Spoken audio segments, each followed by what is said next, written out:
Hello all, welcome to Sanvikasti Creations. 14th jewelry making video பார்த்துடலாமா? இந்த necklace பார்த்தீங்கன்னா ஜார்ட் பெண்டன்ஸ் வச்சு மேக் பண்ணியிருக்கோம்.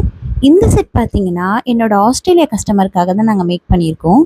இந்த கஸ்டமர் என்னோட ரெகுலர் கஸ்டமர். எப்போவுமே கஸ்டமைசேஷன் தான் பண்ணுவாங்க. அவங்களே வந்து டிசைன்ஸ் மேக் பண்ணி எனக்கு சாம்பிள்ஸ் அனுப்பிச்சிடுவாங்க. ஸோ நாங்கள் அதை வச்சு மேக் பண்ணி அவங்களுக்கு டிஸ்பேச் பண்ணுவோம். இந்த நெக்லஸை மேக் பண்ணுறதுக்கான தேவையான மெட்டீரியல்ஸ் எல்லாமே அவைலபிளாக இருக்குது. நம்ம பேஜில் ரா மெட்டீரியல்ஸ் எல்லாமே அவைலபிளாக இருக்குது. உங்களுக்கு இந்த ப்ராடக்ட்ஸ்லாம் வேணும்னா ஸ்க்ரீனில் தெரிய நம்பருக்கு ஜஸ்ட் வாட்ஸ்அப் பண்ணிங்கன்னா உங்களுக்கு எல்லா டீட்டெயில்ஸும் நான் உங்களுக்கு சென்ட் பண்ணுவோம். ஜஸ்ட் ஸ்க்ரீன்ஷாட் எடுத்து வாட்ஸ்அப் பண்ணி உங்களோட ஆர்டர்ஸை நீங்கள் ப்ளேஸ் பண்ணிக்கலாம்.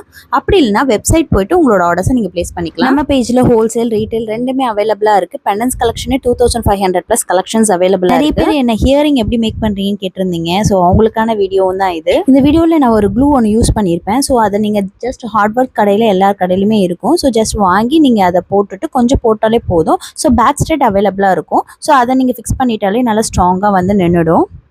ஆனால் நீங்கள் இதை வந்து ஒரு ஃப்ளாட் சர்ஃபேஸில் இருக்க ஒரு பெண்டன்ட்ஸ் தான் நம்ம யூஸ் பண்ண முடியும். அந்த பெண்டன்ட் கீழே போடுற லோரியல்ஸ் வந்து ரொம்பவே ஈஸியானது. இது நான் ப்ரீவியஸ் வீடியோஸ்லேயே நான் உங்களுக்கு டீச் பண்ணியிருக்கேன். ஸோ ஒரு ஜம்பிங் வச்சு தான் நம்ம யூஸ் பண்ணிகிட்ருப்போம். ஸோ அதில் கொஞ்சம் டிஸ்அட்வான்டேஜஸ் இருக்கிறதுனால நாங்கள் இந்த ட்ரிக் தான் நாங்கள் யூஸ் பண்ணுறது. எந்த ஹோல்ஸில் நீங்கள் வந்து லோரியல்ஸ் ஆட் பண்ண போகிறீங்களோ அந்த ஹோல்ஸில் ஒரு ஃபியூஸ் ஒயரில் ஒரே ஒரு பீட் மட்டும் போட்டு அதில் இன்சர்ட் பண்ணிக்கணும். ஒரே ஒரு லோரியல் மட்டும் எக்ஸ்ட்ராவாக ஆட் பண்ணிவிட்டு அதில் இன்சர்ட் பண்ணிவிட்டு இன்னொரு லோரியலை ஆட் பண்ணிவிட்டு அந்த ஃபர்ஸ்ட் நம்ம போட்ட அந்த ஃபூஸ் ஒயரை வந்து சுத்திட்டோம்னா அது வந்து ஸ்ட்ராங்கா நின்னுடும். நான் இந்த டிசைனுக்கு வந்து 3 பீட்ஸ் மட்டும் தான் போட்டிருக்கேன். நீங்க வந்து 5 பீட்ஸ் 7 பீட்ஸ் எது வேணா நம்ம யூஸ் பண்ணிக்கலாம். அந்த நெக்லஸ்க்கு 5 பெண்டன்ஸ்க்குமே வந்து கீழே லோரியல்ஸ் போட்டோம்னா அந்த இயரிங்ஸ்க்குமே ஸ்டட் போட்டுட்டு கீழே வந்து லோரியல்ஸ் ஃபிக்ஸ் பண்ணிடணும்.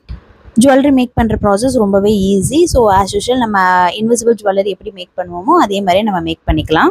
எங்களோட சேனல்ஸில் நாங்கள் ரெகுலராக இப்போ ஜுவல்லரி மேக்கிங் வீடியோஸ் நாங்கள் போட்டுட்ருக்கோம். ஸோ ஜுவல்லரி மேக்கிங் பண்ணுறதுக்கு இன்ட்ரெஸ்ட் இருக்கவங்க எங்களோட வீடியோஸை பார்த்து யூஸ் பண்ணிக்கோங்க. எங்களோட பேஜில் நாங்கள் இப்போ கிளாஸஸ்மே கண்டக்ட் பண்ணிகிட்ருக்கோம். 999 பே பண்ணி நீங்கள் கோர்ஸை ஜாயின் பண்ணிட்டீங்கன்னா எப்போ நீங்கள் ரா மெட்டீரியல்ஸ் வாங்கினாலும் 25% நாங்கள் டிஸ்கவுண்ட் கொடுத்துட்ருக்கோம் ஒன்லி ஃபார் த ஸ்டூடெண்ட்ஸ். இந்த மாதிரி more updated videos and regular jewellery making வீடியோஸ்க்கு எங்களோட சேனலை சப்ஸ்கிரைப் பண்ணிக்கோங்க. Thank you.